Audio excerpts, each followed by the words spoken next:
तर आत्ता कसं असतं की म्हणजे मी मेंढीपालन करतो, माझ्याकडचं मेंढीपालन पाहायला लोक येतात आणि मी पावसाळ्यामध्ये सांगतो तुम्हाला की येऊ नका वगैरे वगैरे, ह्या काही गोष्टी सांगतो. काही कारणं असतात ते आम्हाला माहिती असतात की आमच्याकडे पाऊस पडतो का काय होतं, ह्या सगळ्या गोष्टी आम्हाला माहिती असतात. तर पुढच्या वर्षापासून म्हणजे 2027पासून, म्हणजे आता 2026 चालले, 2027पासून तुम्ही पावसाळ्यातसुद्धा येऊ शकता, मेंढीपालन पाहू शकता किंवा आमचा निसर्ग पाहू शकता किंवा आमचं वातावरण, आमच्याकडचे धबधबे, हे सगळं काय तुम्हाला नॅचरल पद्धतीनं पाहायला भेटेल. तर तुम्ही म्हणाल की आता असं कसं काय, तर ह्या सगळ्या गोष्टी म्हणजे पुढची प्लॅनिंग जी आहे माझी त्या प्लॅनिंगनुसार करायचं आहे. आणि असल्या वातावरणात असं मेंढीपालन करणं किंवा अशा काही गोष्टी मी करतो ह्या सगळ्या तुम्हाला पाहायला भेटतील.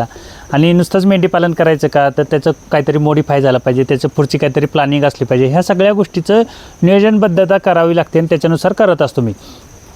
आता आमच्याकडे धबधबे वगैरे म्हणजे काय लोकांना माहीत नाही, म्हणजे धबधबे काय असतात. तर शहरातून लोक जे पाणी पडतं आमच्याकडं ते पाण्यासाठी येतात आणि तेव्हा लोकांना समजतं की हे धबधबे बोलतात याला.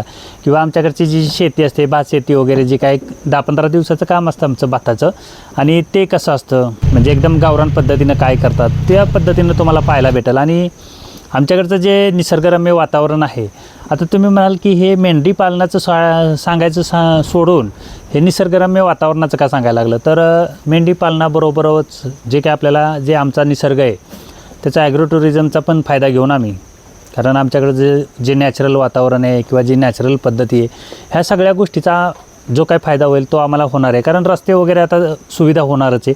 2027ला तर पावसाळ्यातसुद्धा आमच्याकडं एकदम क्वालिटी वातावरण आणि येण्या जाण्याची काही व्यवस्था अजिबात काही टेन्शन नाही. तर इथून पुढची जी काही प्रक्रिया आहे, तर त्या मेंढीपालनाची प्रक्रिया आपल्याला तिथपर्यंत न्यायची आहे. आपल्याला गावरान कुक्कुटपालन ठेवायचं आहे, ह्या मेंढ्यांचं नॅचरल जे काय आहे ते ठेवणार आपण, ह्या सगळ्या गोष्टी करणार आहेत.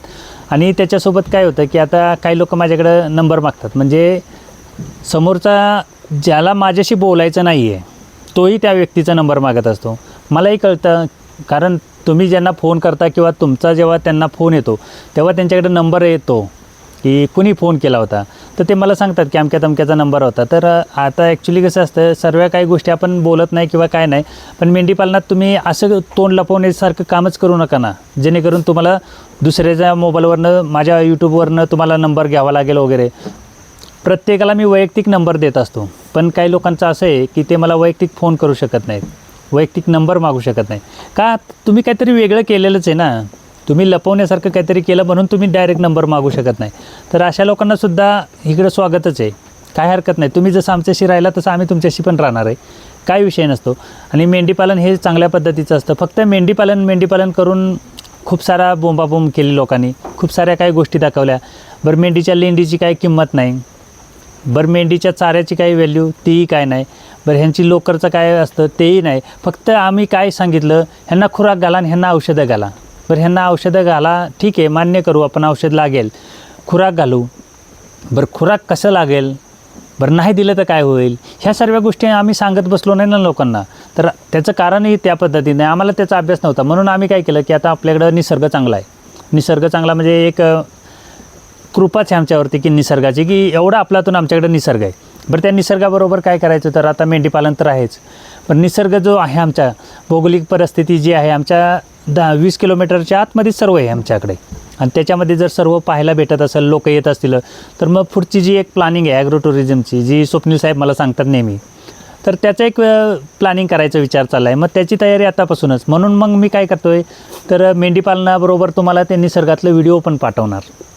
निसर्गात धबधबे कसे असतात आमच्याकडे, आता धबधबे तुमच्या भाषेत धबधबे म्हणतात, आमच्या भाषेत काय म्हणतात, तर वड्याला पाणी लय आलं असं म्हणतात. म्हणजे तुम्ही कधी या आमच्याकडे, कुठल्याही म्हाताऱ्या माणसाला किंवा गुराकडे वगैरे रानात राहतात लोक किंवा शेतात जी कामं करतात, भात लावणी वगैरे, त्यांना विचारायचं की धबधबे कुठे आहेत, ते सांगतील नाही नाही आमच्याकडे धबधबे वगैरे तसलं काय नसतं, आमच्याकडे वड्याला पाणी येतं.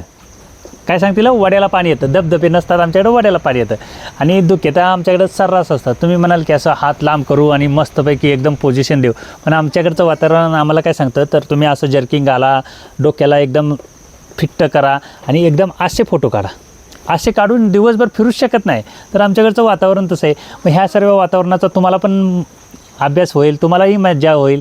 आणि ज्यांना कोणाला खेकडं पकडायची जी असते ताकद, म्हणजे मिल्ट्रीसारखं, आमच्याकडे वड्याला खेकडं भेटतात खूप, आम्ही पण जातो. आम्ही त्याचं फोटो वगैरे टाकत नाही. मी एक दिवस गेलो होतो आणि ते आपले आर्मीतले जम्मू काश्मीरमध्ये सर आहेत, ते मला विचारत होते काय चाललं आहे, कुणीकडे गेला होता, तर मी त्यांना ते फोटो पाठवले होते. तसं त्याचे तुम्हाला इकडं स्पेसिफिक म्हणजे ते करायला पण भेटेल, म्हणजे खेकडं कशी पकडतात, खेकडं कुठं असतात, हे सगळं काय नॅचरल जे आहे ना आमच्याकडं ते सगळं काय भेटेल. आणि तुम्ही म्हणाल की हे असं कसं काय आहे, तर हे मेंढीपालनाचा पुढचा एक टप्पा करायचा आहे आपल्याला. नुसतं मेंढीपालन करून मी काय करणार आहे, मी पण तुमच्याबरोबरच चालणार आहे ना. पण तुम्ही माझ्याकडे जेव्हा याल, आता आमच्याकडे देण्यासारखं तुम्हाला काय आहेच नाही, पण आमच्याकडे निसर्ग एवढा रम्य आहे ना की तुम्ही तिकडून आणलेलं सर्व काही इथं विसरून मस्तपैकी राहाल. म्हणून आम्ही काय करणार आहे, त्याच निसर्गाची साथ घेऊन आमच्याबरोबर हे जे काही मेंढीपालन आहे त्याला मॉडिफाय करून तुम्हाला इथं कसं राहू वाटेल ह्याचं एक नियोजन करणार. कुक्कुटपालन तर आपल्याकडे आहेच, त्याचं काही विषय नाही, त्याला फक्त थोडंसं अजून वाढवायचं आहे.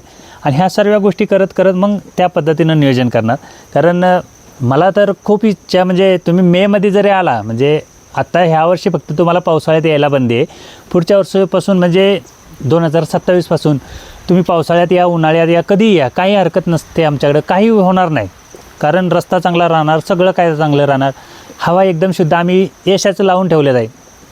तुम्ही तिकडून येणार उन्हातून म्हणून आमच्याकडे एसी लावून ठेवलेले आहे कंपल्सरी, त्याचा काही विषय येणार नाही. आणि लईच गरम वाटायला लागलं तर डोंगरावरती फॅन आहेत आमच्या, कारण अख्ख्या तालुक्यालाच हवा गार भेटली पाहिजे, अशा पद्धतीनं आमचं नियोजन आहे. मग हे सगळं नियोजन तुम्हाला पाहायला भेटेल ना, म्हणून आम्ही त्या पद्धतीनं नियोजन करणार. आता तुम्ही म्हणाल की आमच्याकडे धबधब्यात नाही, तुम्ही जाता का, तर रिॲलिटी सांगायचं म्हटलं ना तर आम्ही धबधब्याकडे जातच नाही.